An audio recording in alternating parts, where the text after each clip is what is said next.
నమస్కారం, అశోక్ టీవీకి స్వాగతం. ఉమ్మడి నెల్లూరు జిల్లా రాపూరు మండలంలోని బొజ్జనపల్లి గ్రామానికి చెందిన మూరం రెడ్డి వినయ్ రెడ్డి అనే వ్యక్తి బొజ్జనపల్లి పంచాయతీ నిధులు దుర్వినియోగం చేశారని జిల్లా కలెక్టర్ డిపిఓకు ఫిర్యాదు చేయగా మూరం రెడ్డి వినయ్ రెడ్డి చేసిన ఫిర్యాదు మేరకు పై అధికారుల ఆదేశాల మేరకు మంగళవారం నాడు డిఎల్పిఓ డాక్టర్ రమణయ్య బొజ్జనపల్లి సచివాలయంలో పలు రికార్డులను పరిశీలించి తనిఖీ చేశారు.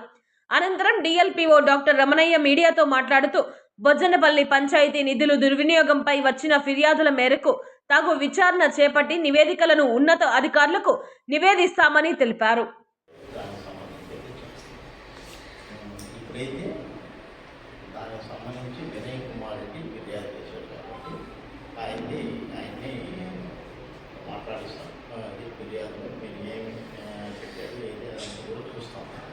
ఆ తర్వాత ఎవరెవరు ఈ యొక్క దానికి సంబంధించిన రికార్డులు అయితే నేను పరిశీలిస్తాను.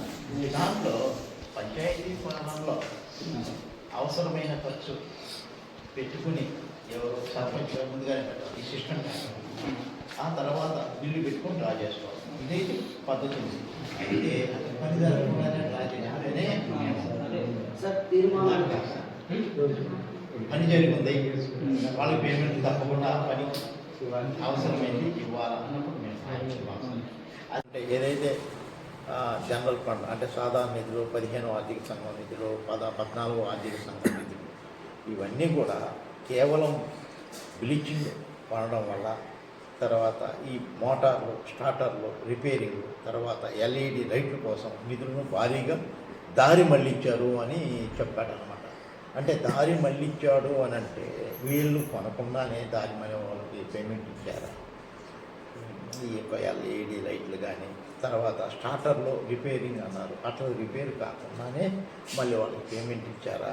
తర్వాత బ్లీచింగ్ పౌడరు అసలు ఊర్లో చల్లకుండా దాన్ని వాడకుండానే పేమెంట్ ఇచ్చారా అనే విషయం పైన ఇప్పుడు ఆ యొక్క అర్జీలోని విషయాల పైన విచారణ చేసి కలెక్టర్ గారికి అంటే జిల్లా పంచాయతీ అధికారి వారికి ఒక నివేదిక ఇవ్వడానికి ఈరోజు విచారణ నిమిత్తం హాజరవడం జరిగింది. నమస్కారం, అశోక్ టీవీకి స్వాగతం.